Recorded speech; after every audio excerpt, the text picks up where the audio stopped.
Hey, what's up, everyone? Welcome back to Apollo Art Analysis. Today we're going to be looking at a piece by the artist, I believe it's pronounced Darius Puia, also known as BakaArts. He is an artist working primarily in the medium of 3D rendering, and in this work we're going to be talking about the energy which results from curved lines. We're going to talk about light-based visual energy. We're going to talk about themes of divinity, the influence, the immense influence of science fiction, and then we're also going to talk about divine femininity and the rebirth or birth that results from that. So let's jump right into it. So in your initial introduction, you're likely going to be met with just how much visual energy which is within this work. And that can be seen in about three different areas. For one, you see this blur effect defining the form of this force field which surrounds our main subject here in the center region. You also see that in just how many curves are within this work. Of course, we have multiple layers, just one after another, and that is just all across the work, even above, even the ring around the main subject. So all of those really create a sense of visual energy already. And then we also see that, say, in the golden light which radiates from the bottom region of this center region. And that also translates itself onto the form of our main subject, which kind of incites tones of fire or tones of kind of a molten fire or a molten glow. So that's also interesting, I think, whenever we're taking a look at this piece. And you see here just how our center subject acts like an axiom which everything radiates around. So here in the center region of the spatial composition, of course, that's where our subject stands. And then our subject is reinforced, her form is reinforced by this force field, and then going out even more, you see this large kind of machine type of structure here. But all of this is set around the center axiom. And so that's really, really important whenever taking a look at this piece. So everything just revolves around that. And that's really the center of attention and really what kind of elevates the importance or more so the importance and the attention towards the center main subject here. So I think that's also important to note. That, of course, accents itself. We see a literal light on dark contrast, kind of these wirings make up the neutral background here, also with midnight black tones. And the center subject easily accents herself against that to really draw our attention towards it. So we see our figure, what appears to be a feminine form. Of course, we have the breasts, we have the wider hips, and then we also, I'm not sure if this is completely true, but it looks like the head of like a baby. And the title of this work is Bloom. So what we may infer that this is the generation or genesis of life, and this is kind of the source of life. So we're going to go a bit deeper into that here in a second, but that's really just what I see here. We see a figure with the feminine form with maybe a baby head. And it's quite interesting. We're going to talk about that with, say, divine femininity a little bit later, but she's in the midst of this massive machine, and there's some type of experiment or ritual or kind of chemical reaction taking place before our eyes, and that's really what draws the theme and the visual experience of this work here.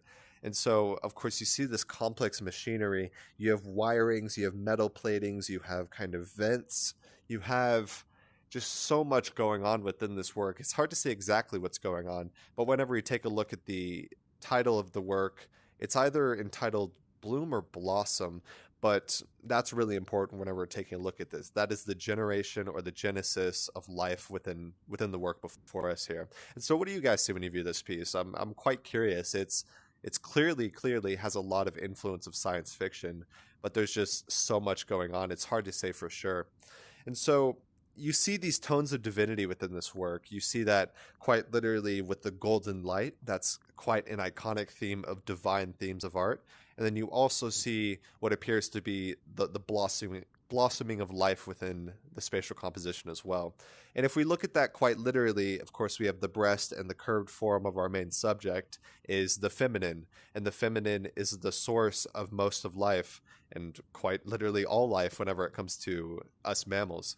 And so that's incredibly important. Whenever we take a look at art history, whenever we take a look at mythology, the divine feminine and kind of the duality of the feminine form is incredibly important. When we're talking about, that's why we say Mother Nature, right? So Mother Nature is very powerful because it both creates and destroys life. The same water that we need every single day. We drink water. The same water can result in a flood, if you know what I mean. It's the same property, yet that both comes from Mother Nature. So Mother Nature has that benevolent or that good side, and then also that malevolent or that bad side as well. So it's important to see both of those. But the biggest theme that I see within this work is that divine femininity, which is the source of birth. Whenever I see kind of these fire or molten tones here, that kind of reminds me of the Phoenix story. And I'm not sure that's completely, accurate within this work. Of course, we don't see any type of scene of our subject dying, but we do have the title of the work as a bloom or a blossom, and that is also important because you have the feminine form. So I see kind of divine femininity and just the source from which all life sprouts and blossoms from.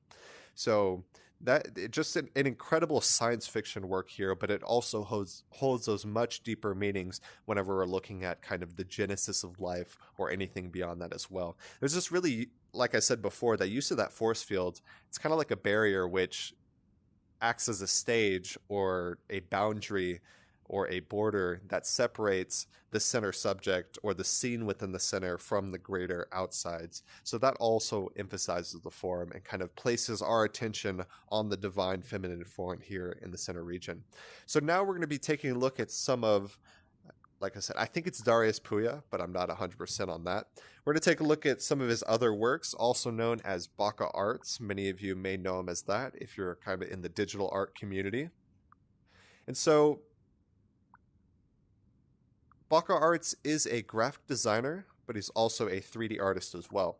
So you see the medium of, and it's quite important to note that he is a career artist. He has done so many collaborations, so many projects, and it's quite clear he knows what he's doing. And, this is just a day-to-day thing for him. It's just like breathing. He just creates and keeps going there.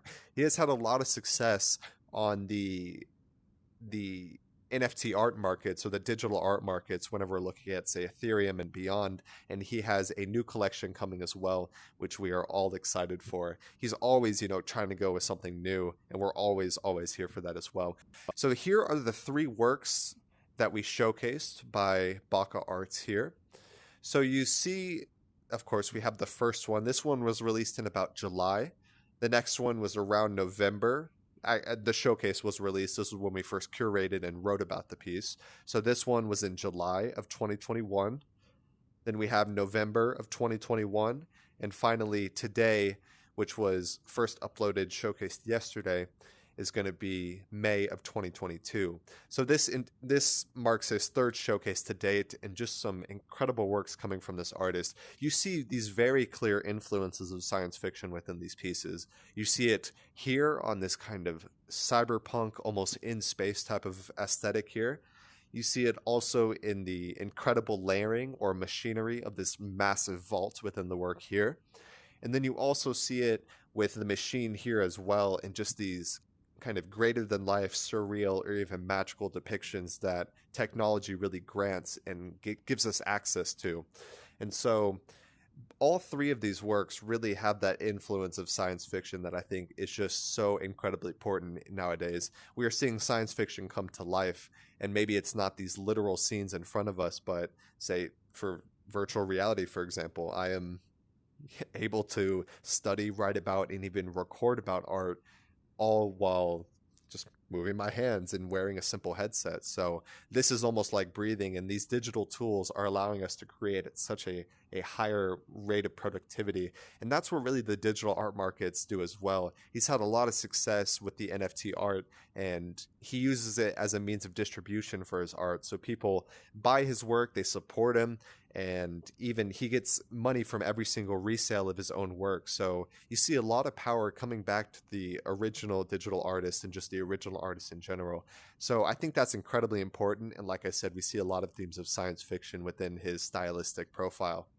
So I hope you guys enjoyed. Hope you guys learned something. We talked mainly about the genesis of life. We talked about science fiction. We talked about the divine golden light, and also a lot of visual energy that comes from the curved forms within this work. There's almost no place of rest within this sea of motion within this work here. So just some incredible, incredible scenes coming from this artist. So I hope you guys enjoyed. Hope you guys learned something. Go check out some of his pieces, especially on the blockchain, on the digital art markets. You can go support his work directly and really allow him to keep making a living as an artist. That's incredibly important. So I hope you guys enjoyed. My name is Apollo. This was Apollo Art Analysis, and I'll see you guys on the next episode. We hope you enjoyed today's episode. If you'd like to support our work directly, please check out our Apollo community tokens. Apollo Art Exchange is an ecosystem of art appreciation which elevates artists each and every day. Thanks for listening.